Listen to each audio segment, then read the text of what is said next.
Yes, ma'am. And Mr. Paredes is on probation in cause numbers 16-24053, that one for prohibited weapon possession, 20-35328 for aggravated assault causing serious bodily injury, and 20-35329, also aggravated assault causing serious bodily injury.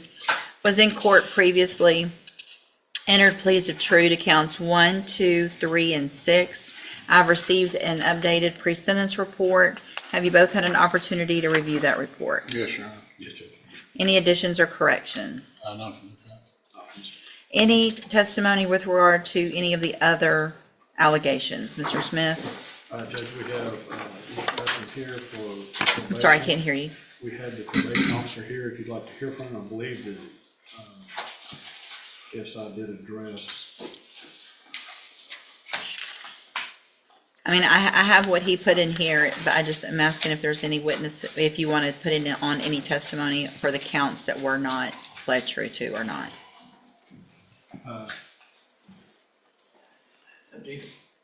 I would ask him a few questions if the state's not going to call him. So I guess we will do.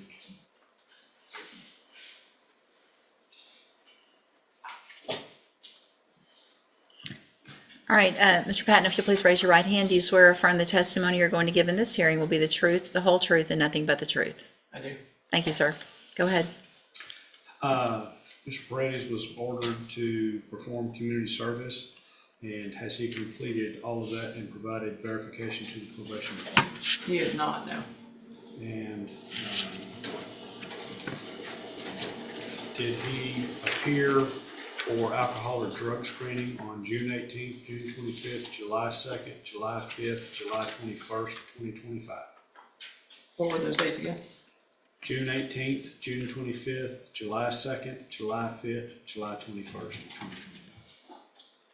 So June the 18th, he did not show. June the 25th, he did not show. July 5th, he did not show. And July 21st, he did not show. That's what it's. I guess I want to know with regard to community service, obviously what has he done out of any of it, if any? Your Honor, in cause number 16-24053, he has completed 169 hours out of the originally assessed 300, Okay. which leaves him with 131. He last performed community service on April 4th of this year. He worked with our work crew at my Beaumont office. He has not performed any of the community service in either of the other two cause numbers. Okay, thank you.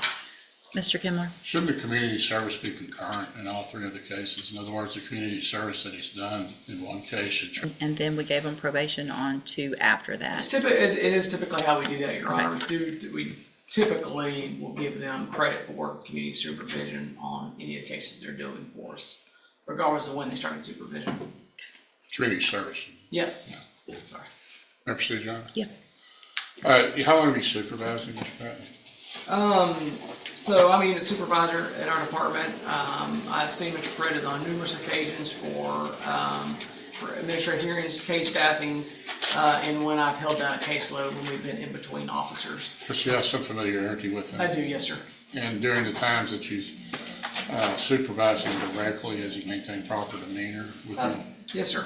Yes. Proper decorum, all those things? That is correct, yes, sir. And should he be continuing on probation, you would not be the supervising officer, that would be someone else, is that right? That is correct. I would not be supervising him. Well, let's say, I suppose you acted as a supervising officer at some point in your career at the probation department, is that right? That is correct, yes, sir.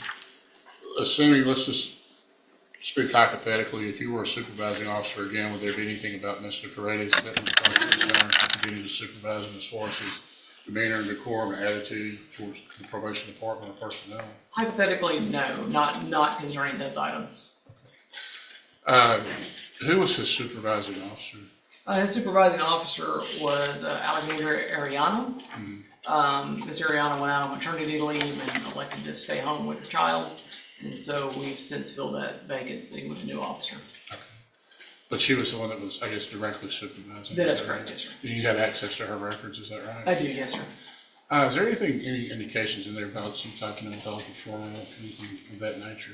No, sir, there's not that I've come across. And nothing in the records that indicate that there's ever been any type of mental health assessment or mental health recommendation for Mr. Paredes, particularly not for schizophrenia or anything like that, but perhaps depression or? Not that I've come across, no, sir. That's what it is. No further questions. All right. So, Mr. Paredes, it shows here in this updated pre-sentence report that one of the things you told Mr. Patton was that you had been on probation since you were 18 and you just couldn't do it anymore. Yes, ma'am. That's true. And then you said, I'll take a safe P. Why? Well, at the time when I told him that I couldn't take probation anymore, that was one of the times where I was just feeling real down and depressed, from everything that's going on in the past, with me being shot and stuff like that. I was shot in my neck and my arm. So since then, I've been having real bad PTSD, real bad depression, bipolarness. So, there's some days where I'm good, some days I'm not. Some days I wake up on the wrong side of the bed from having nightmares, and some days I'm just as happy as I can be. So from that point on, at this point, I know since being in jail now, this isn't what I want because it's just hurting my family, hurting my daughter, and being around the people that's around me, being around murderers and rapists and, aggravated robberies and all that. It's just a bad environment for me, and it puts me in a bad mood, puts me, in a bad mindset, I guess you can say. And I did speak with the counselor I had that they assigned me for probation, and I did tell her those things, and they did recommend MHMR, but I never went just because I felt like it was I felt kind of low, of thinking I would go to MHMR, because Stigmatized. Yes, sir. So at this point, I don't want to go to jail or prison. Feel like being in here, sitting in here, has helped me realize that my life is on the line and it isn't a game and it isn't a joke. And but I do need help mentally. I was prescribed Zoloft the last time I was in here due to my PTSD, but I never took it. Because I heard really bad things about it. But now I'm starting to realize maybe I should be on Zoloft just to control the urge of smoking weed and that kind of behavior. I could ask him a few questions, Ron. Sure. Wait, Wait, I'm sorry. best you can, raise your right hand. Do you swear from the testimony you're going to give in this hearing will be the truth, the whole truth, and nothing but the truth? Yes, ma'am. Go ahead. Explain those facial tattoos to the judge. This tattoo right here is my daughter's birthday, 11/14/2017, and this is 9/16/22 is the day my cousin killed himself. He shot himself in the head. This was right after my uncle had passed of cancer, and my cousin who just passed away, his dad, my other uncle, had just passed due to cancer as well. That's why I turned myself in a week later after my warrant had came out. This tattoo on here is a heart and a music note. I got that for my ex-girlfriend, being dumb at the time. No gang affiliation. No gang affiliated tattoos on me. And you did turn yourself in on the warrant? Yes, sir. I did turn myself in. How are you maintaining employment when you're out? I always held a job. Even if it's working at Whataburger. What was your last job? Shipley's Donuts was my last job to maintain, because I got laid off. I was with Bechtel. I was a carpenter for Bechtel for about 1.5 years. At the LNG plant? Yes, sir. LNG terminal? Yes, sir. What were you out? You were a carpenter? Yes, sir. Scaffold builder? What were you? We were doing woodwork, building decks and Okay. carports and lunch tents and that nature. And as far as being shot, that actually, I know the court, in looking at his criminal history, these are serious cases as far as the aggravated assault, serious bodily injury. You were actually shot during that interchange, is that Yes, right, sir. by the other people? Yes, sir. And you had returned fire? Yes, sir. That's not I what, understand, Your Honor, but it's not, I don't want the court to think, He- I'm just looking at it, and I'm not trying my to. understanding from the version in the pre-sentence report previously, and I didn't represent him. my recollection of it actually, because it's not good when I remember you. The fact that you were already on probation for a felony, Right. and then you came in and you admitted that you went there to shoot, you went there to go shoot Christy, but, which is your child's mother, right? That's not true? No? So did you mean to go shoot the two girls that got shot, Alexis and Taylor? No, man. Who'd you mean to shoot? I didn't go there to shoot anybody.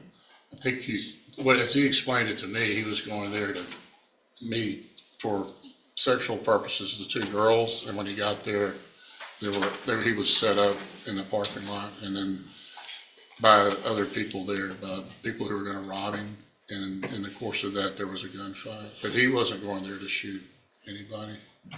All right, well, that's. He was again- going there for an illegal purpose, That goes against everything that was said and everything that he agreed to back then, because, That's correct, Judge. We were getting ready for trial on this case. Yes. He was the aggressor. He was the one that fired first, and had he been a better shot, Alexis and or Taylor might Sure. have been killed, but he was there to go kill Christie.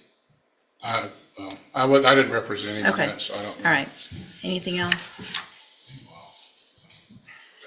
All right, Mr. Smith, argument? Judge, I would agree with the probation that I believe he's only asking for safety now simply because it's the only alternative he sees to prison. I don't think he's sincere about it. We have given him chance after chance after chance, and he has squandered, wasted, and even though he's a nice guy when he shows up, he does what he wants to do. That's evidenced by the jail reports that shows that they tell him to go back to his bunk and he just gets in the shower with his jumper on. And then when they write him up about it, then he says, man, fuck you. He has zero respect for authority or doing what's right, what he's supposed to do. I think prison term is appropriate in this case. The PTSD excuse is weak. He was the aggressor in the initial contact. And you can't claim that, well, I feel bad because I got shot by somebody who was defending two other women. So I would ask for pen time in this case. Anything else, Mr. Kimler?